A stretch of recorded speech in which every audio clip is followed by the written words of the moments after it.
Welcome student. আজকে যে বিষয়টি আমি তোমাদের সঙ্গে শেয়ার করতে চলেছি সেটি হচ্ছে ইস্টার্ন হিমালয় হটস্পট, যাকে আমরা বাংলায় কি বলি, পূর্ব হিমালয় হটস্পট।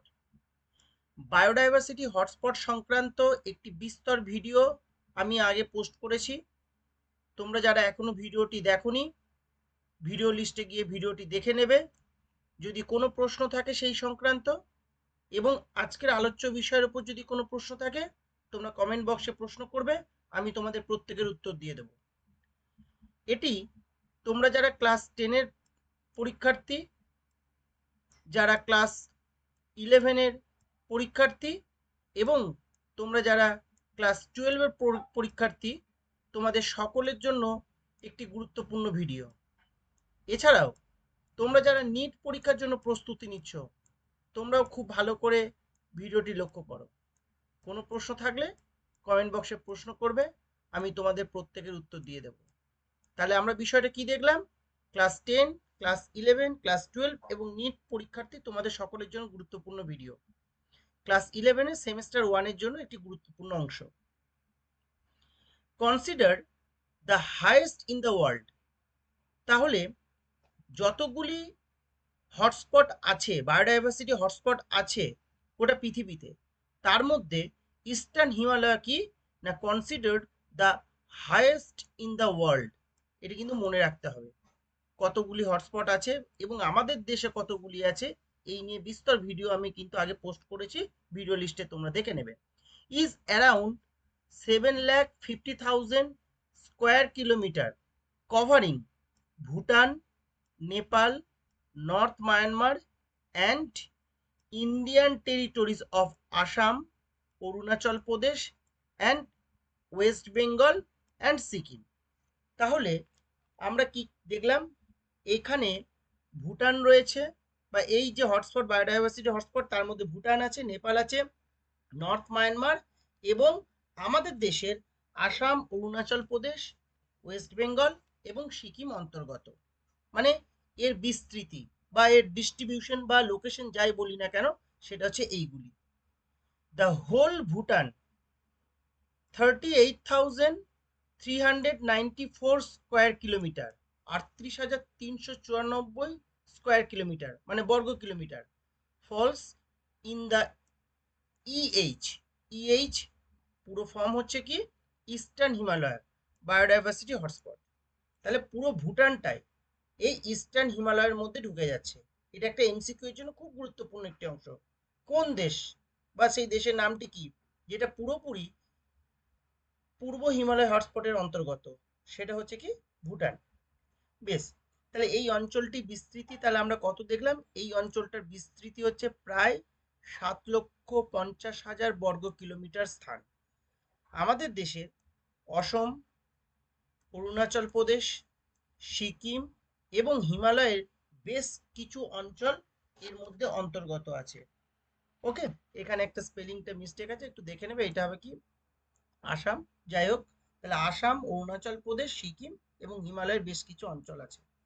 পশ্চিমবঙ্গের সিকিম লাগোয়া নেওড়া ভ্যালি এই হটস্পটের অন্তর্গত। এইটা কিন্তু প্রায় বছর কিন্তু এমসিকিউ এ আসে বিভিন্ন কম্পিটিটিভ পরীক্ষায়, বিশেষ করে নিটের জন্য যারা প্রস্তুতি নিচ্ছ ভালো করে মনে রাখবে নেওড়া ভ্যালি কোন হটস্পটের অন্তর্গত? ইস্টার্ন হিমালয় হটস্পটের অন্তর্গত। ওকে, তাহলে আমরা এবার এই ভিডিও যেটা পরবর্তী স্লাইড, সেই স্লাইডে আমরা যাই। তাহলে আমরা কি দেখতে পাচ্ছি এখানে? এখানে আমরা দেখতে পাচ্ছি এই যে ইএইচ। ইএইচ মানে কি? ইএইচ মানে হচ্ছে ইস্টার্ন হিমালয় হটস্পট। এখানে উল্লেখযোগ্য কি কি প্রাণী আছে এবং উল্লেখযোগ্য কি কি উদ্ভিদ আছে, এটাকে কিন্তু আমাদেরকে একটু ভালো করে জানতে হবে।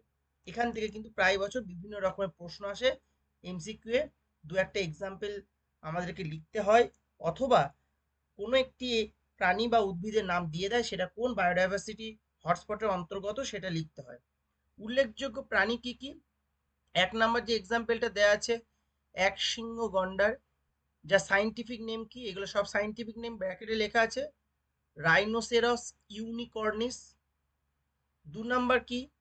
এশিয়ার বন্য জলজ মহিষ, Bubalus bubalis. Next, salamander, Tylototriton species.